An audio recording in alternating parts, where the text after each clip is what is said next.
My mom left me at 16 for her new kids. 17 years later, she's back, wanting my money. Hello, Reddit I plus here. I was 16 when she left, not in the tragic, heartbreaking way where a mother is ripped away from her child against her will. No, she chose to leave. She held my face in her hands one evening, the scent of baby powder still clinging to her fingers, and told me, "You're old enough now. You don't need me like they do." And then, she was gone. She had new babies, twin boys, a new husband, a new life, and I wasn't part of it. I remember standing on the porch, watching the taillights of her car disappear down our street, my father gripping my shoulder so tightly it bruised. He never said a word, just turned and walked back inside. He was never much of a talker. That was the first night I realized silence could feel like a coffin, but I survived. I finished school, worked 3 jobs, and clawed my way into college. Now, at 33, I was a successful financial consultant, built from nothing but sheer spite and an unrelenting hunger to prove I was worth more than the woman who abandoned me had believed. And then, 17 years later, she came back. I wasn't expecting her when she showed up at my office. The receptionist poked her head in, her expression hesitant. There's a woman out here who says she's your mother." I laughed. I couldn't help it. I don't have a mother. But curiosity, that damn weakness of mine, made me stand. And there she was. She looked older, of course. More weathered.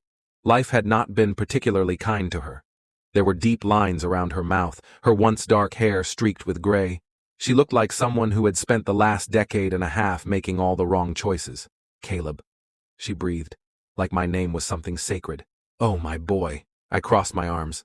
"I'm not your boy." Her face crumpled for a second, but she quickly composed herself. "Can we talk?" I thought about saying no. I should have said no. But some festering wound inside me, a place I had thought was long healed, wanted to hear what she had to say. So I led her to a small conference room, sat down, and waited. She hesitated, wringing her hands. Then, she said it. "I need money." I should have expected it. But still, the sheer audacity of her words hit me like a punch. "You need money?" I repeated slowly. "And you thought, what? That the son you abandoned was your best bet?" Tears welled in her eyes. "I know I don't deserve to ask you for anything, Caleb, but I'm desperate. My boys, they need help." Ah, so it wasn't even for her. It was for them. The twins, the ones she chose over me. I leaned forward, resting my elbows on the table. "Tell me something. Do they even know I exist?" She flinched. That was all the answer I needed. I let the silence drag on, watching her squirm. Then, finally, I stood. "You have 5 minutes to leave my office before I have security escort you out." "Caleb, please." I walked out, shutting the door behind me. But that wasn't the end of it, because she kept coming back, leaving voicemails, sending emails. A week later, I came home to find her waiting outside my apartment. "Jesus Christ," I muttered, brushing past her. "What part of no are you struggling with?" "I just want to explain." I turned on her then. "Explain what? That you threw me away like garbage and only remembered me when you needed a wallet?" She swallowed hard, looking down. I thought I was doing what was best. You had your father. The twins didn't have anyone else." I laughed coldly. "You really think I had my father? That man checked out of life the same night you did. I raised myself, Mother, and I did a damn good job." She whispered, "I'm sorry. Too little. Too late." But then, she did something unexpected. She reached into her purse and pulled out a folder. Please read this." I took it out of sheer curiosity. After she left, I flipped it open.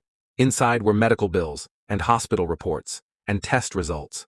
One of the twins, Elliot, had cancer, and they were drowning in debt. For the first time, something inside me wavered. I closed the folder, staring at the ceiling. I owed her nothing. I knew that, but that kid, he hadn't done anything wrong. He didn't choose to be her son any more than I had. And I hated that I cared. The next day, I did something I never thought I would. I showed up at the hospital. She was there, sitting beside a frail-looking young man hooked up to an IV. When she saw me, her mouth fell open in shock. I ignored her and walked up to Elliot. "Hey, I'm Caleb." He frowned. Hi?" I pulled up a chair. "I don't think you know this, but we're brothers." His eyes widened, flicking to our mother. She looked mortified. I smirked. "Yeah, she kind of forgot to mention me." And just like that, a new story began. One where I wasn't the abandoned kid anymore.